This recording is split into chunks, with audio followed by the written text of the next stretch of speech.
The moment had arrived, though no one had expected it would come so suddenly, so ruthlessly, so publicly.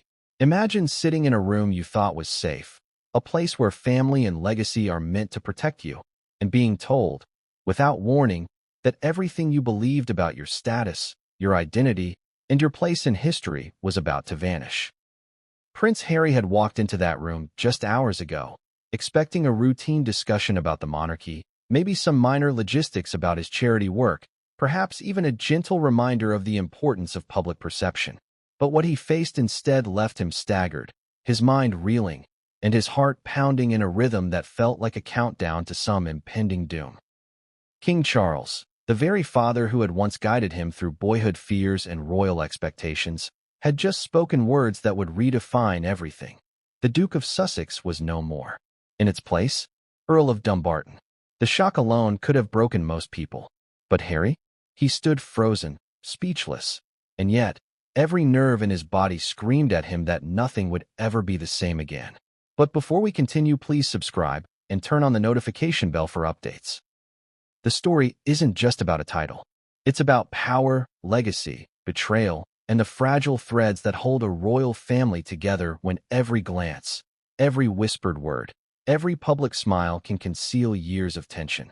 For decades, the British monarchy has been viewed as untouchable, a symbol of stability, tradition, and inherited authority. Titles like Duke of Sussex are more than just labels. They're passports to influence, guardianships over historical institutions, and markers of prestige that can last for generations. To strip someone of that, even subtly, is to strip them of status, of public identity, and of the security that comes from being recognized as one of the highest-ranking royals. And yet, here it was, unfolding before the world in a private room with only a handful of witnesses, and now, thanks to leaks, insiders, and careful reporting, every one of us is witnessing Harry's shock almost as if we were there ourselves. Have you ever had a moment where the ground beneath you seemed to tilt, where everything you believed in suddenly felt like a lie? That is exactly what Harry experienced, and the reasons behind it are far more tangled than a simple father-son dispute. Rumors had swirled for months, long before this fateful meeting, about tensions between Harry and Charles. Whispers about disagreements over media appearances, charity finances, and even Meghan's influence on Harry's decisions had been circulating. But no one imagined that these quiet frictions, buried beneath layers of etiquette and diplomacy, would explode into a situation where the eldest son's authority and judgment would directly redefine the younger son's titles. It wasn't just a demotion. It was a signal. A public, historical, and personal signal that boundaries had been crossed, mistakes had been made, and consequences were unavoidable. The timing was almost cinematic. Weeks after a string of public appearances by the Sussexes, when they had been seemingly navigating their post-royal life with a careful balance of media presence and private retreats, the announcement of this title change struck like a thunderclap. International media scrambled. Headlines shifted overnight. Social media lit up with speculation, memes, and opinion pieces analyzing not just the practical ramifications, but the personal drama. The father-son conflict that had simmered quietly for years and now erupted with the force of a storm. Viewers across the globe paused to process. How could one word, one decree, one phrase, alter the very foundation of someone's identity in the eyes of the world? And yet, that is precisely what had happened. The Duke of Sussex, the title that had once signified power, privilege, and royal recognition, had been stripped away and replaced with a title far less known, far less prestigious, and yet oddly poetic in its newness: Earl of Dumbarton. The emotional stakes cannot be overstated. Harry had not just inherited a title. He had inherited expectations, responsibilities, and a legacy intertwined with his late mother's memory, his father's guidance, and a public that scrutinizes every decision. Every charitable endeavor, every appearance, every word spoken at a gala or interview has been measured against an almost impossible standard. And now, to see that all that careful navigation of a life in the public eye could be overshadowed by a single meeting, a single decision, is the kind of shock most people would find unbearable. The pain of demotion is both private and public. Privately, it shreds confidence and loyalty. Publicly, It reshapes how the world sees you, whether you are ready or not. But what exactly happened in that room? Who else was present? How did Meghan react when Harry called her after the announcement? There are whispers that this was no spontaneous decision. Some palace insiders suggest it had been in the works for months, carefully strategized to occur when Harry was at a peak of vulnerability.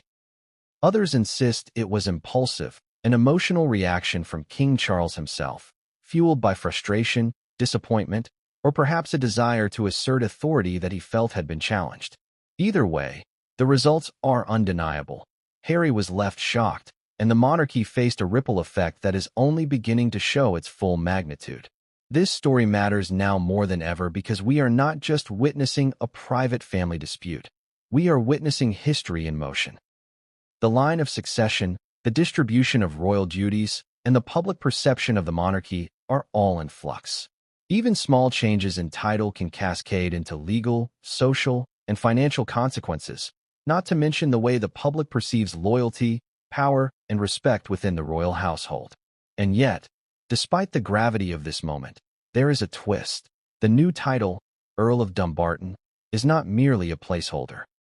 There are historical connotations, financial nuances, and perhaps even a hidden message embedded within the selection of that particular earldom. The choice was deliberate, and insiders claim it carries more meaning than the casual observer could ever appreciate. Some say it's an insult masked as a gift. Others insist it is a signal that Harry is being carefully maneuvered into a role that will test his patience, resilience, and strategy. The layers of intrigue are endless. Who leaked the news to the press first? Was it an insider loyal to Charles, or someone seeking to manipulate public perception? How did the public respond? Within hours, memes began circulating online, some mocking, some sympathetic. Royal commentators were scrambling to analyze every historical precedent. Experts dissected the language of the announcement, the phrasing used by the king, and the timing of the decree. Even casual observers were drawn into the drama, asking themselves, how would I react if everything I thought I had was suddenly redefined by someone I trusted implicitly?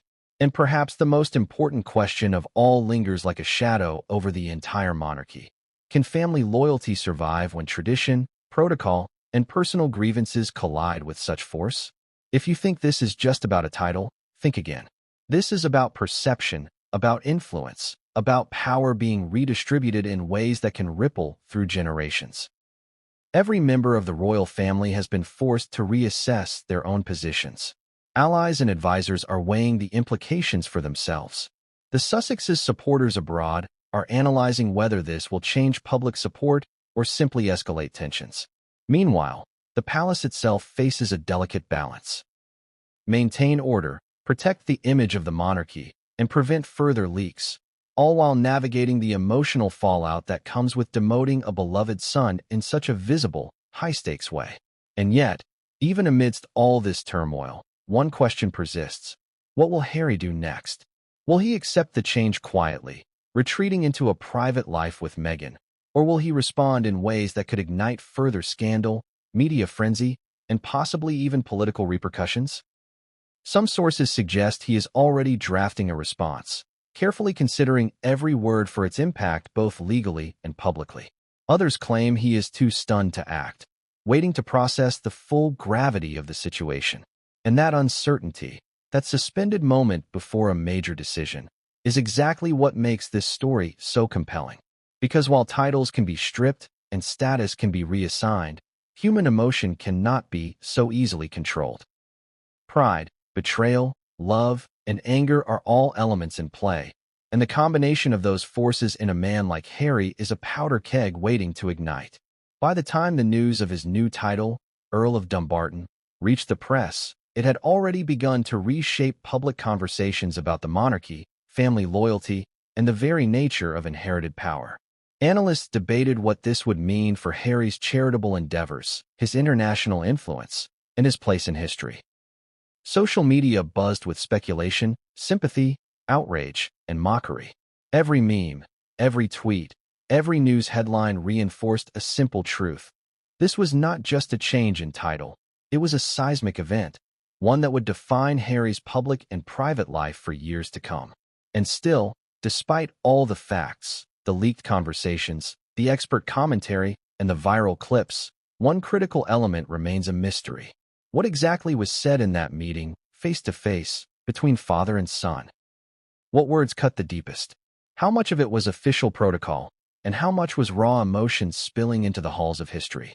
Insiders remain tight-lipped, but the implications are impossible to ignore. Every gesture, every pause, every carefully chosen phrase carries weight beyond what most of us could imagine. And as we prepare to dive deeper into this story, to unpack the events, reactions, and consequences chapter by chapter, one thing is clear: this is more than a title change.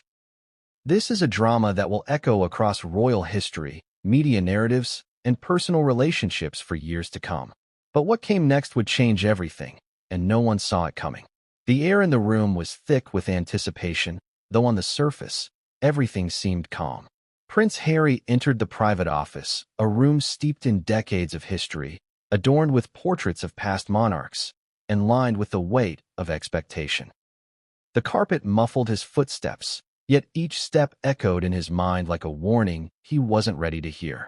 He had been summoned, formally, to meet his father, King Charles, for what had been described as a routine discussion. Perhaps a minor review of royal engagements, a quick update on charitable work, or even a conversation about media appearances. That was the expectation. That was the preparation. What Harry didn't know was that the room was about to become a crucible, forging a moment of shock and disbelief that would ripple far beyond the palace walls. The door closed behind him with a soft, almost ceremonial click, sealing him into an environment where words could cut sharper than swords and silence carried more weight than 1,000 public speeches. King Charles sat behind a polished desk, his posture impeccable, but his eyes betrayed a hint of tension, a flicker of calculation.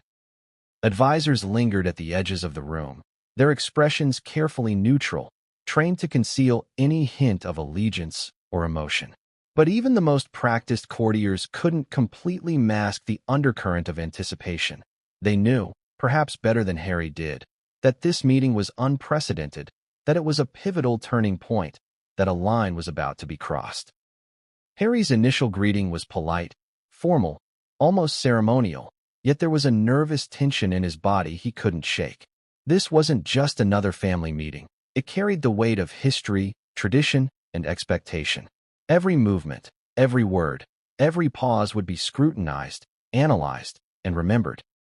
For Harry, who had spent much of his life navigating the complex labyrinth of royal protocol while also attempting to assert his individuality, this was an environment both familiar and suffocating. He was no stranger to pressure, but the mixture of paternal authority and institutional gravity created a pressure unlike any he had experienced before.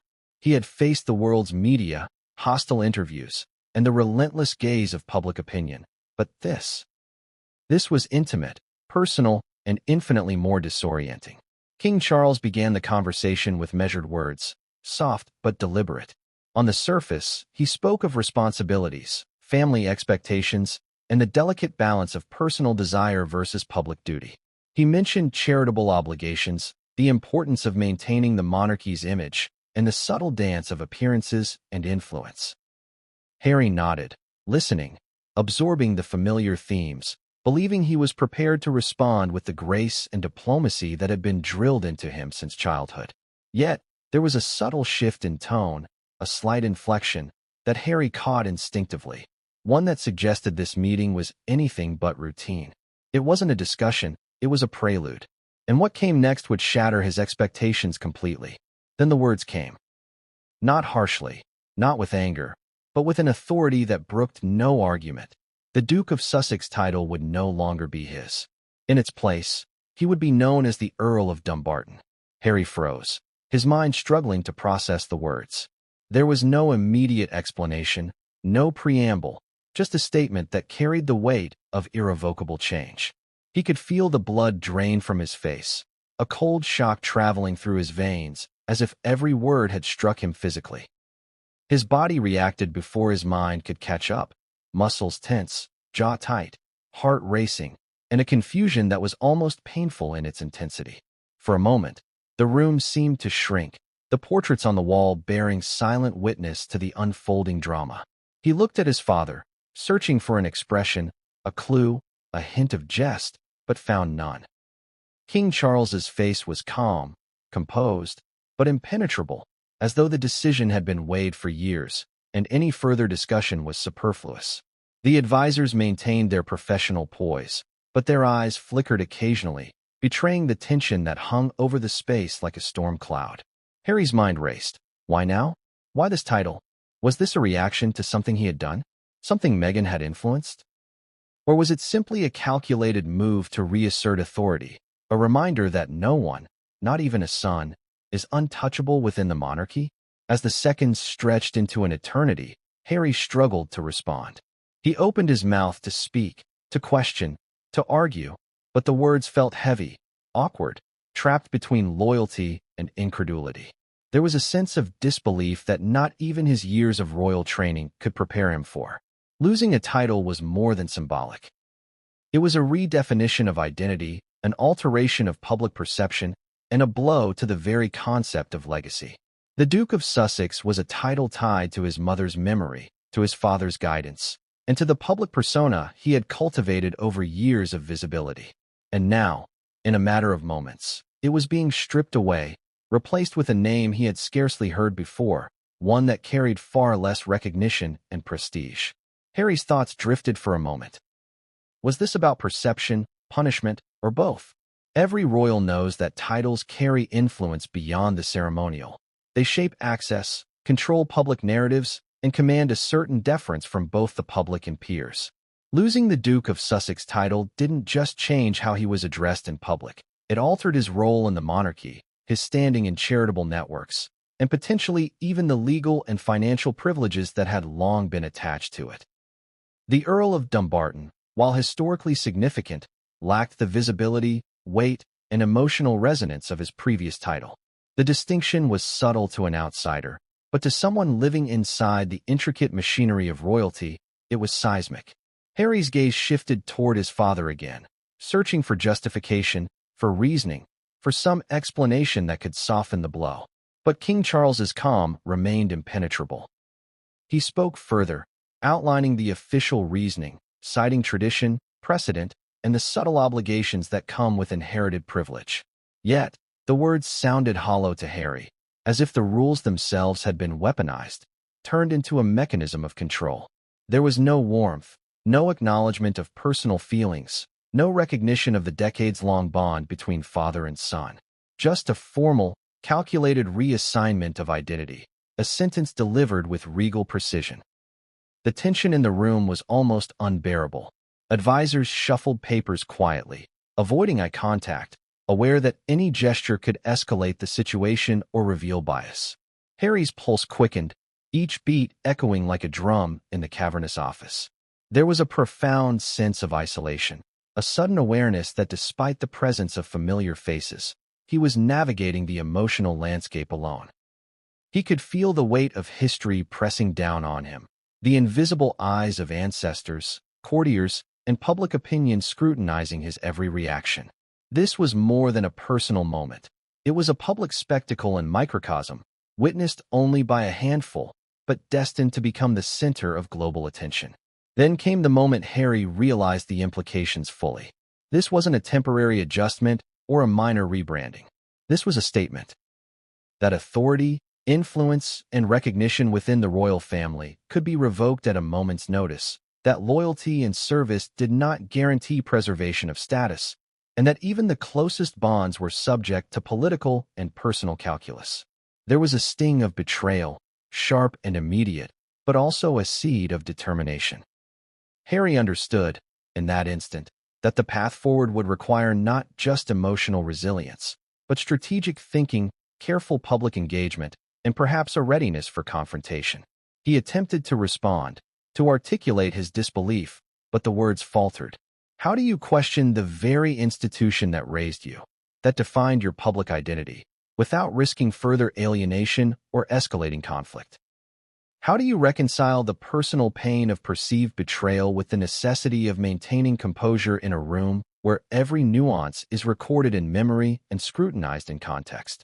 Harry's training had prepared him for diplomacy, for public appearances, for handling crises.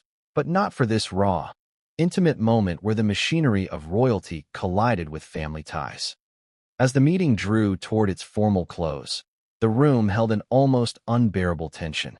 No one spoke, each person aware that the next words, the slightest gesture, could determine how the narrative unfolded. Harry's mind raced through every possible response, every scenario, every implication of the title change. He knew that once he left this room, the world would soon be watching, waiting for a statement, a reaction, a sign of how he intended to navigate this seismic shift. And yet, in that room, in those final moments before he was allowed to depart, there was a silent understanding between father and son. This was not the end of the story. Far from it. It was merely the opening chapter of a drama that would unfold over months, years, and perhaps even generations. And then, just as he rose to leave, King Charles leaned forward slightly, a subtle, almost imperceptible movement that carried more weight than a declaration. The words he spoke next were calm, controlled, but the implications were anything but. Be mindful, Harry. Titles can change, but choices echo forever. It was a warning, a subtle reminder, and a psychological jolt all at once. Harry left the room with his mind spinning, a whirlwind of shock, anger, and uncertainty. Outside the door, he paused for a single, drawn-out breath, realizing that nothing would ever be the same again. But what came next? The media storm, the family reactions, and the global scrutiny would change everything, and no one saw it coming. Duke of Sussex no longer applies to you. Those words echoed in Harry's mind like a hammer striking glass. Each repetition shattered the sense of identity he had carried for years, leaving a void where confidence, pride, and public stature once stood. He had known his title carried weight, not just legally, but emotionally, historically, and socially. But to hear it revoked in a calm, measured voice, with the casual precision of a line in an official document, was devastating. Titles in the British monarchy are not mere names. They are symbols, vessels of influence and responsibility, badges of trust bestowed across generations. To remove a title is to rewrite one's standing, both publicly and privately. And yet, Harry now faced a reality where his place in the royal hierarchy had been subtly, irrevocably altered. The Duke of Sussex had represented more than status. It was intertwined with his identity. Since childhood, Harry had grown up with the understanding that he would navigate the world with that designation attached, that the weight of history would protect him, and that, despite occasional scandals or media scrutiny, the title would remain his. It was a lineage, a legacy, and a connection to his mother, Princess Diana, whose memory was inseparable from his own royal journey. Now, it was being replaced with something almost unfamiliar, Earl of Dumbarton. On paper, it was not insignificant. The earldom carried history, prestige, and its own place in the tapestry of British nobility, but compared to the globally recognized Duke of Sussex, it felt like a downgrade, a subtle erasure of authority and influence. Every detail mattered. The choice of Dumbarton was deliberate, and insiders would later suggest that it was loaded with layered meaning. Historically, the earldom had significance, yes, but it lacked the resonance, the emotional connection, and the public recognition that Sussex commanded. It was a title that few outside royal circles could immediately contextualize, let alone appreciate. To the casual observer, it might appear as a quaint alternative, a nod to history. But to someone living inside the machine of royalty, steeped in the nuances of status and hierarchy, the shift represented a calculated diminishment, a statement that power and privilege could be reassigned at will. Harry's mind reeled as he considered the implications. The title of Duke had allowed him not just access but influence. He had been able to command media attention, lead charitable endeavors, and shape public perception with a weight unmatched by many of his peers. Dukedoms carry the power to open doors, to signify authority in ways both subtle and overt. They are invitations to networks, endorsements of credibility, and markers of a particular station within one of the world's most visible royal families. An earldom, while prestigious in its own right, did not command the same gravitas, and certainly not the same global attention. Harry was not merely losing a name. He was losing a key to the corridors of influence he had long navigated with care, charisma, and a deep understanding of public expectation. But it wasn't just about prestige. Titles also carry legal and financial weight. Dukedoms are often associated with estates, patronages, and ceremonial duties that provide not just recognition but tangible influence.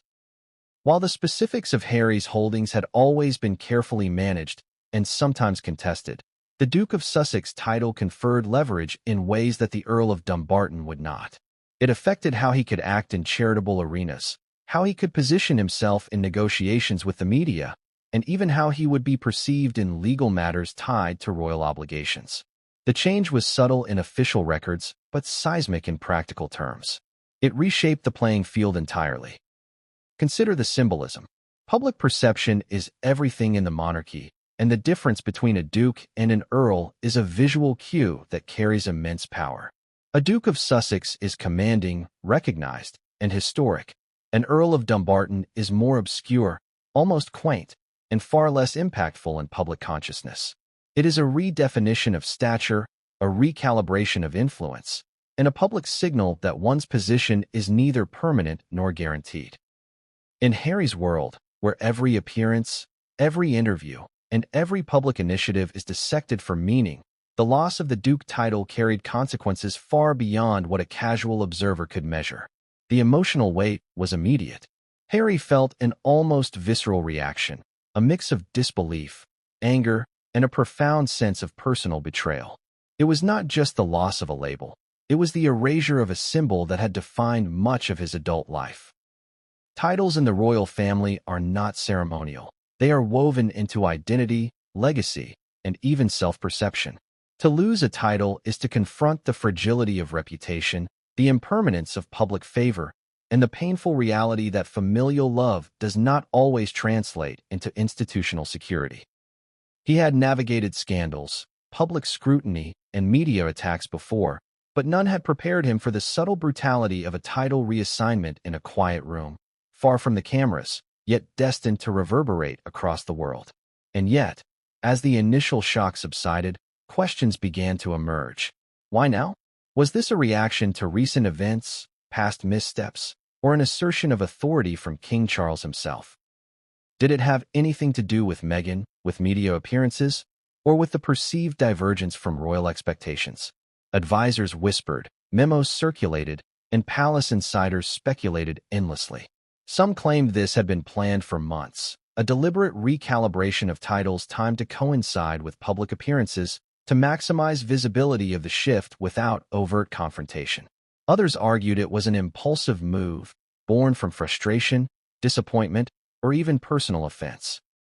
Whatever the reasoning, the result was clear. Harry's identity within the monarchy had been formally altered, and he would have to navigate the consequences carefully. Public reaction, when it inevitably arrived, would amplify the impact exponentially. While the meeting was private, information leaked quickly, as it always does in the age of instant communication.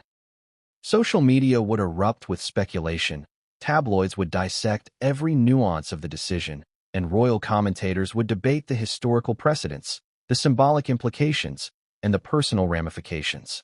Every headline, every viral clip, every meme would reinforce the reality that Harry was no longer the Duke of Sussex. The public spectacle would make private shock even more painful, compounding the emotional turbulence with external scrutiny. The layers of complexity extend beyond titles and prestige. Consider the familial dimension. Losing a title is also a subtle assertion of hierarchy and control. King Charles was signaling not just a redistribution of formal status, but a reassertion of authority within the family structure. It was a reminder that even a son, even one who had endured personal and public trials with resilience, was not immune to institutional recalibration. The message was clear. Tradition, protocol, and authority could override personal loyalty and emotional bonds. And in the royal ecosystem, where perception, hierarchy, and historical continuity are sacrosanct, this recalibration carried implications that were as much psychological as they were administrative. Harry, understanding all of this, felt the weight of isolation. Even allies, well-meaning as they might be, could only offer sympathy, not reversal. The decision was irreversible in practical terms, and the room itself, steeped in history, reminded him of the permanence of monarchy structures. There was no undoing what had been pronounced. There was only adaptation, strategy, and careful navigation of the fallout. And yet, even amidst this realization, an ember of defiance flickered within him. A question, perhaps, of whether influence and legacy could truly be diminished by a simple label. As he left the room, the title change burned in his mind. Duke of Sussex had been replaced, but the emotional implications, the legal and social consequences, and the global visibility of the decision would unfold over months. Each day would bring questions, challenges, and moments of scrutiny, each demanding that Harry navigate his new identity with both grace and strategy. And while the initial shock was visceral, the awareness that this was only the beginning. A pivot point in a far larger story settled in with an almost unbearable weight, because the implications didn't stop at the title. Beyond the official announcement, beyond the historical context, beyond the legal nuances, there was the emotional and relational fallout. Meghan's reaction, Harry's private contemplation, sibling rivalry, advisor speculation, and the public's judgment. The ripples of one phrase, one carefully chosen, strategically delivered phrase, had begun to spread in every direction, touching every aspect of life within and outside the palace. And then, just as Harry tried to gather himself, a subtle but pointed detail emerged. Whispers suggested that the decision might not be the final word. There were hints, barely perceptible, that more changes, more reassessments, and possibly more public revelations could follow, depending on Harry's response, Meghan's decisions, and the perception of the public and press. The room had been only the first act. The drama was far from over. What Harry didn't yet know, and what the world would soon discover, was that the loss of his Duke title was only the surface layer of a far deeper, more intricate drama, one that involved strategy, media manipulation, and family dynamics that few outsiders could fully comprehend. And as he prepared to face the outside world with this new title, Earl of Dumbarton, he had no idea that the storm he had just entered would test every aspect of his public persona, private resilience, and personal relationships in ways he had never imagined. Because while the title may have changed, the consequences, the emotional, political, and public consequences, were only beginning to unfold. And what came next would shock not just Harry, but everyone watching. The palace, though centuries old, felt suddenly brittle to Harry as he processed the weight of the title change. Outside the private room where the announcement had been made, hallways that once seemed stately and secure now radiated tension. Every footstep echoed with the possibility of confrontation. Every whisper carried the risk of exposure. But perhaps the most unsettling reality for Harry wasn't the formal reassignment of a title. It was the immediate, invisible shockwave that had begun radiating through his family. The loss of the Duke of Sussex title wasn't just an administrative adjustment. It was a seismic event within a tightly knit, image-conscious network that valued tradition, hierarchy, and loyalty above all else. And as the ripples reached Meghan, Prince William, Catherine, and even more distant relatives, the consequences were anything but predictable. Meghan Markle, in particular, was hit with a mixture of disbelief and frustration. Sources suggest that the Duchess had been anticipating tension over protocol, but she could not have foreseen the suddenness or decisiveness of the move. The reports indicate that her initial reaction was silence, a pause pregnant with intensity, as she processed the news. Even seasoned palace staff, who had long grown accustomed to Meghan's composed exterior, were reportedly stunned at the shift in her energy.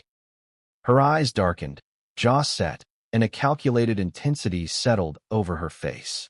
Every gesture, every subtle twitch, seemed to signal both resolve and indignation, a combination that suggested she would respond strategically rather than emotionally. Yet, even she could not ignore the sting of watching her husband, who had invested years of effort into carving out a role both meaningful and visible, suddenly stripped of his most recognizable symbol of power. Meanwhile, Prince William, ever the meticulous observer, registered the move with an almost clinical curiosity. As Harry's elder brother, and by law, next in line for the throne, William had long understood the delicate balance between familial loyalty and royal duty. But even he was reportedly surprised by the timing and severity of the announcement. He knew the implications, both political and emotional. To see his brother's title reassigned in this manner meant that Harry's influence, his public persona, and even his sense of identity were shifting in ways that could have lasting ramifications. Behind the calm exterior, William is said to have analyzed every possible reaction, how this would affect public opinion, the global media narrative, and, crucially, the dynamic between the Sussexes and the rest of the family. The shockwaves didn't stop there. Catherine, too, felt the impact, though it manifested differently. Reports indicate that the Duchess of Cambridge, ever the diplomat, was caught between her role as mediator and her responsibility to the family's public image. She is said to have been quietly observing Harry's reaction, assessing the potential fallout, and preparing herself for the delicate conversations that would inevitably follow. For Catherine, the incident was a reminder of how quickly familial alliances could be tested, and how even a single decision, whether deliberate or impulsive, could ripple through multiple branches of the family tree. The careful balance she had maintained, navigating between support for her husband and maintaining a public image of unity, was suddenly threatened. Every gesture, every word in the coming days, would carry implications that could either stabilize or further inflame the family dynamic. As the news leaked, whether intentionally or through inadvertent channels, the extended royal network began to react.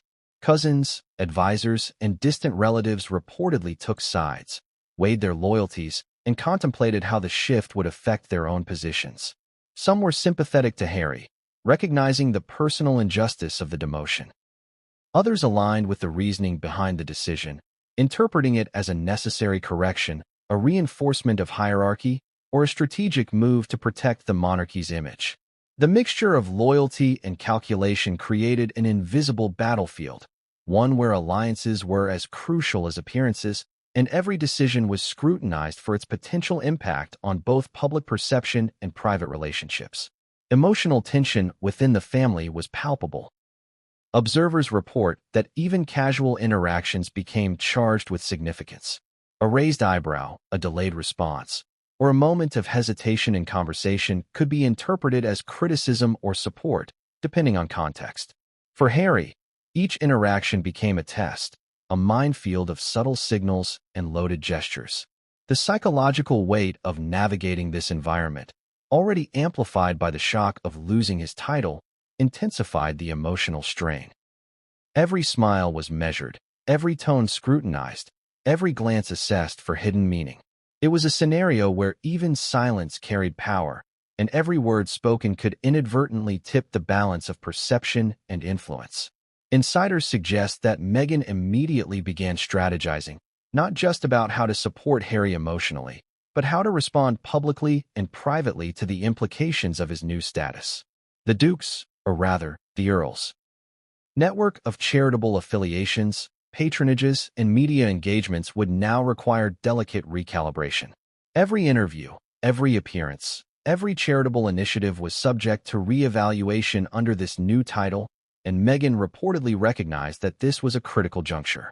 Her role, already carefully balanced between advocacy and diplomacy, now carried even greater significance. One misstep could amplify the perception of weakness or loss, while a well-timed action could reinforce resilience and authority. Meanwhile, Harry himself struggled to reconcile his personal feelings with the expectations placed upon him. The loss of the Duke of Sussex title was not just a professional setback. It was deeply personal, touching on pride, legacy, and his sense of self. It was a moment that forced reflection. How much of his identity had been intertwined with external validation, public recognition, and familial approval? Could he separate himself from the weight of history, or would the emotional reverberations of this decision continue to haunt him? Reports indicate that in the immediate aftermath, Harry spent hours in solitude, processing the shock, replaying conversations in his mind, and considering the broader implications. It was a period of internal reckoning, punctuated by moments of anger, frustration, and a simmering determination to chart his own path. The family's reaction was further complicated by the presence of loyalists and advisors who played subtle, influential roles behind the scenes. Courtiers, aides, and legal advisors reportedly weighed in quietly, offering interpretations, suggestions, and warnings. Some encouraged restraint, emphasizing the importance of composure and strategic patience. Others were more forthright, highlighting the potential for public backlash or media misinterpretation. The interplay between personal emotion and institutional guidance created a tension that was almost unbearable, as every action or inaction carried consequences beyond what could be immediately measured. And yet, even amidst this emotional turbulence, there were moments of unexpected clarity. Observers report that Harry, despite his shock, began to recognize patterns, subtle cues, and long-standing dynamics that had shaped this outcome. He realized that familial loyalty is often intertwined with power, that public perception can outweigh private relationships, and that the monarchy operates not just on affection or obligation, but on calculated management of influence, image, and historical continuity. This insight, though sobering, also sparked a quiet determination. Harry understood that navigating this shift would require not just emotional resilience, but strategic acumen, public awareness, and careful timing. As the hours turned into days, the ripple effects continued. Conversations in private chambers, whispered discussions in hallways, and the careful choreography of appearances all reflected the ongoing recalibration within the family. Loyalty, once assumed, was now conditional. Trust, once implicit, was being tested. The loss of the Duke of Sussex title had become more than a momentary shock. It was the catalyst for a broader reassessment of relationships, alliances, and influence. Every interaction was now part of a complex equation, one where the stakes were higher than any single title, and the outcomes could resonate for years. The ultimate tension lay not in the public narrative, but in the private dynamic, the subtle, powerful, and unpredictable ways in which Harry and his family would respond to one another. How would Charles navigate his role as father while maintaining authority as king? How would William balance familial loyalty with institutional responsibility? How would Meghan continue to support Harry while asserting her own agency and influence? And, most importantly, how would Harry himself choose to respond? Passively, strategically, or with calculated defiance? The answers would define not just the next chapter of his life, but the trajectory of the monarchy itself. And just when it seemed the family shockwaves might settle, an unexpected development occurred. A brief, leaked conversation suggested that an influential advisor had already begun plotting media responses and public framing, setting the stage for a narrative that would either solidify or further destabilize Harry's position. The palace, though composed externally, was quietly bracing for a storm that no one could fully predict. Because this was not merely a title change, and it was not simply a familial disagreement. It was a recalibration of power, influence, and perception. One that would challenge loyalties, redefine identities, and force the family to confront the fragile balance between tradition and emotion. And the question that now lingered, like a shadow over every interaction, was inevitable. What would Harry do next? The answer would not reveal itself immediately, and what came next would shock not just the family, but the world watching every move. The moment Harry left the private office, the quiet corridors of the palace were only the beginning of a storm that would erupt far beyond its walls. News of the Duke of Sussex being stripped of his title and reassigned as the Earl of Dumbarton leaked faster than anyone could anticipate. Within hours, international headlines blared the announcement, social media buzzed with speculation, and every royal commentator, from seasoned experts to viral TikTok creators, rushed to dissect the seismic implications.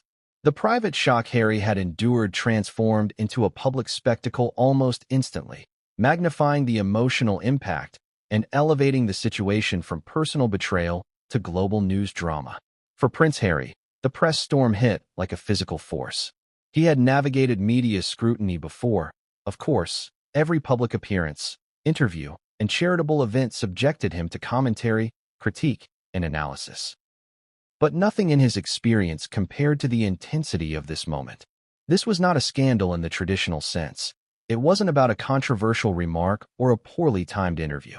This was an institutional, family-centered upheaval made visible for the world to interpret and judge. The loss of the Duke of Sussex title, previously a private matter confined to palace walls, had now become a narrative with international consequences. The coverage was instantaneous and multifaceted.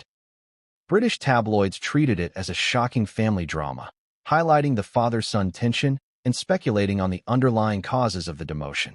The Guardian, The Times, and the Daily Mail all ran analyses exploring the historical significance of title redistribution, comparing Harry's experience to prior instances in royal history. Across the Atlantic, U.S. media outlets framed the story as yet another twist in the Sussexes' ongoing struggle with royal tradition, emphasizing Meghan Markle's involvement and her perceived influence over Harry's decisions.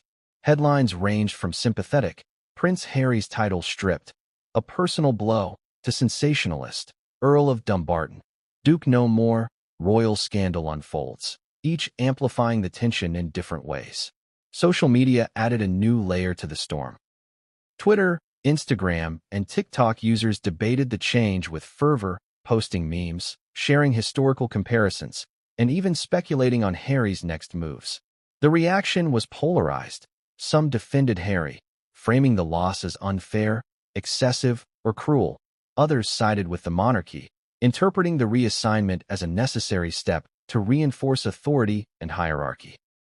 The intensity of online engagement created a feedback loop, with journalists and commentators responding in real time to viral posts, further blurring the lines between private family matters and global spectacle.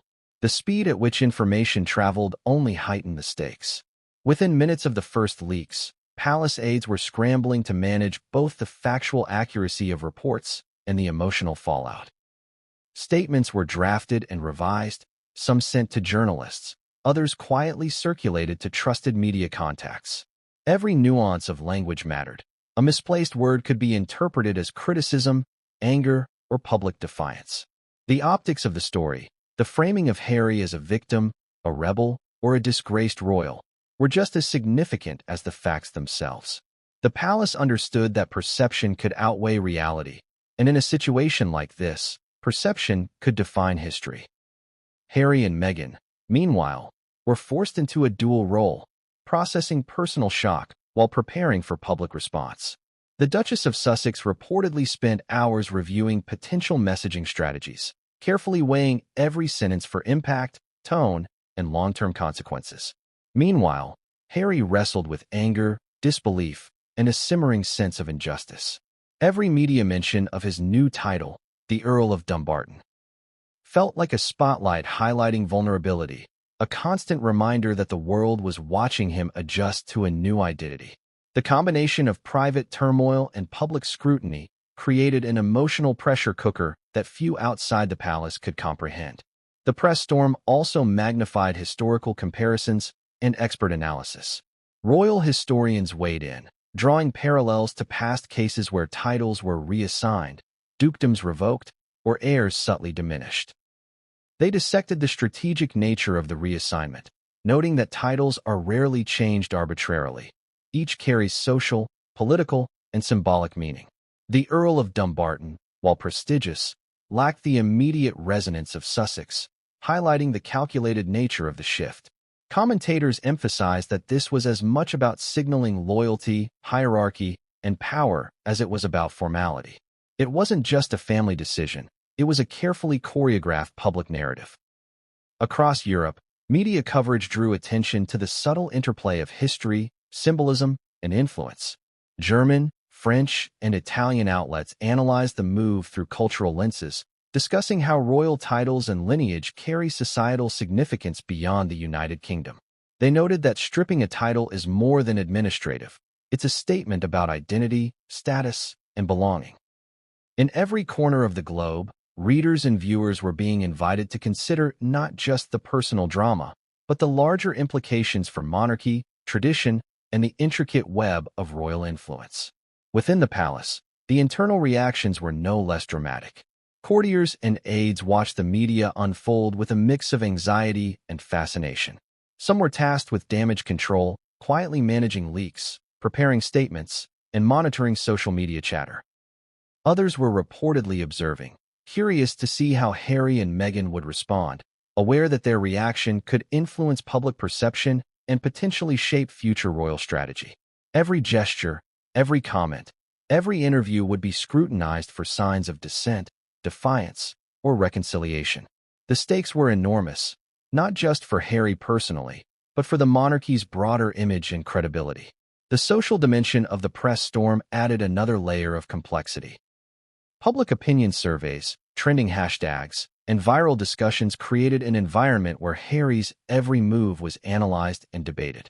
People debated fairness, familial loyalty, and institutional authority. Supporters rallied behind him, while critics questioned his adherence to tradition and expectations. Each tweet, post, and article created ripples, further complicating the emotional and strategic landscape Harry had to navigate. Even allies and advisors found themselves caught between providing support and managing optics, aware that any misstep could exacerbate the storm. Amid this chaos, the Sussexes' response, or lack thereof, became a story in itself. Reporters speculated on whether Harry would address the reassignment publicly, whether Meghan would issue a statement, and whether any coordinated action might follow. The uncertainty fed speculation, heightening tension and amplifying curiosity. Every media outlet had a stake in the unfolding drama, and the swirling narratives created a sense that the story was evolving in real time, with Harry at the center, caught between personal indignation and public scrutiny. The emotional impact on Harry was profound. It wasn't just about losing a title. It was about watching the world interpret, judge, and comment on that loss in real time. Every headline was a reminder of his diminished visibility, every tweet a reflection on his new identity, every article a signal of how deeply the repercussions had spread. He was navigating a personal crisis that had become a global narrative, one that would define him, Meghan, and the perception of their place in the royal hierarchy for years to come. And yet, the press storm was only the beginning. Behind the media coverage, behind the viral memes and headlines, subtle forces were moving. Advisors whispered, strategists plotted, and palace insiders began to maneuver, anticipating the reactions of both family and public. The reassignment of a title was no longer just a symbolic act. It had become a catalyst for power plays, influence battles, and potential strategic realignments within the palace. Harry, caught in the center of this swirling storm, faced not only emotional challenges but strategic dilemmas, every choice scrutinized by history, the media, and family alike. Because while the world debated the significance of Earl of Dumbarton, Harry and Meghan had to contend with the real consequences: how to maintain authority, credibility, and visibility in an environment that had suddenly shifted under their feet. And as the global media frenzy grew, as analysts dissected motives and symbolism, one thing became clear: the storm was far from over.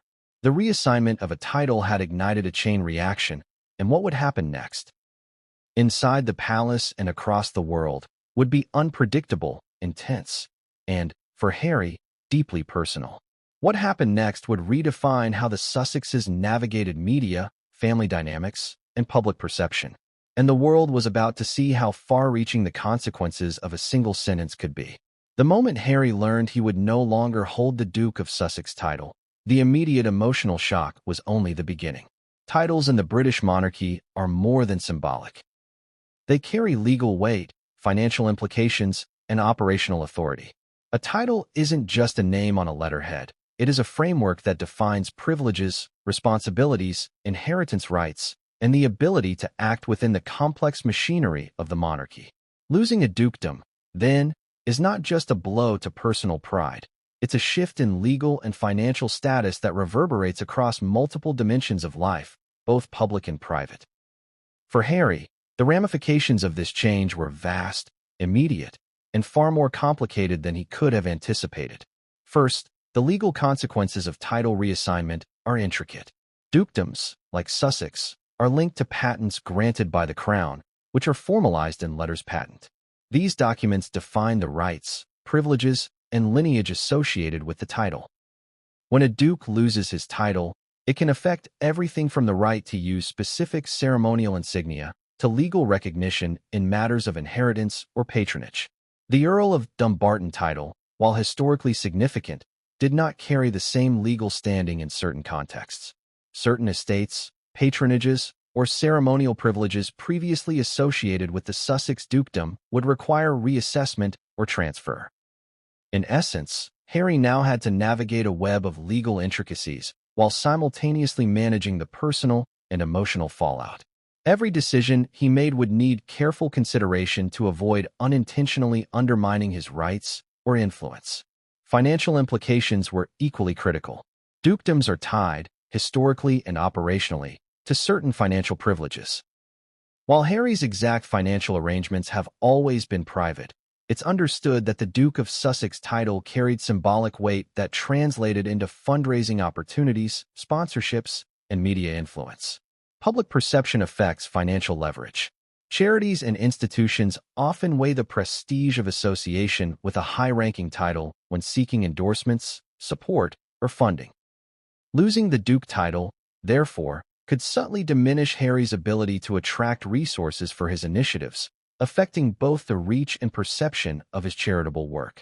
Even minor shifts in title visibility can alter negotiations, sponsorship potential, and international recognition, an invisible but potent effect on long-term financial and operational influence. The reassignment also introduced complexity in legal documentation. Official correspondence, contracts, and formal communications that referenced the Duke of Sussex title needed updating. A single oversight, using the outdated title in a public or legal setting, could be leveraged by critics or rivals, further complicating Harry's already delicate situation. Legal advisors reportedly began reviewing all of Harry's current engagements to ensure compliance with the new designation and to mitigate potential disputes. This was not just bureaucracy. It was the careful maintenance of credibility, identity, and authority under a new, less recognized title. Moreover, the shift affected Harry's network of patronages. Dukes often serve as patrons for charitable organizations, arts institutions, and public initiatives. While some patronages are flexible and tied to the individual, others are formally connected to the title itself. Losing the Sussex dukedom risked creating confusion among organizations, potentially diminishing their perceived endorsement, financial support, or legitimacy. Advisors reportedly began preparing strategies to communicate the change to partners, reassure stakeholders, and maintain continuity of influence, but the challenge was enormous. One misstep could not only affect Harry's standing, but also the success and visibility of initiatives he had championed for years. Beyond formal legal and financial structures, the reassignment carried public relations implications. Titles like Duke of Sussex confer immediate recognition and authority in both domestic and international contexts. Losing this high-profile designation made every engagement more complex, as Harry now had to clarify his role, responsibilities, and rank at public events. Media outlets, accustomed to the visibility of Prince Harry, Duke of Sussex, would now see him as Earl of Dumbarton, a title far less resonant with audiences worldwide. The loss subtly undermined his global visibility, and in the interconnected media ecosystem, perception is power. This shift would affect negotiations, appearances, and influence in ways that were almost impossible to quantify at the moment, but undeniably real. Family inheritance was another layer of concern. While Harry is far from his father's direct line of inheritance, the reassignment could affect future claims, ceremonial precedents, and the management of estates tied historically to the dukedom.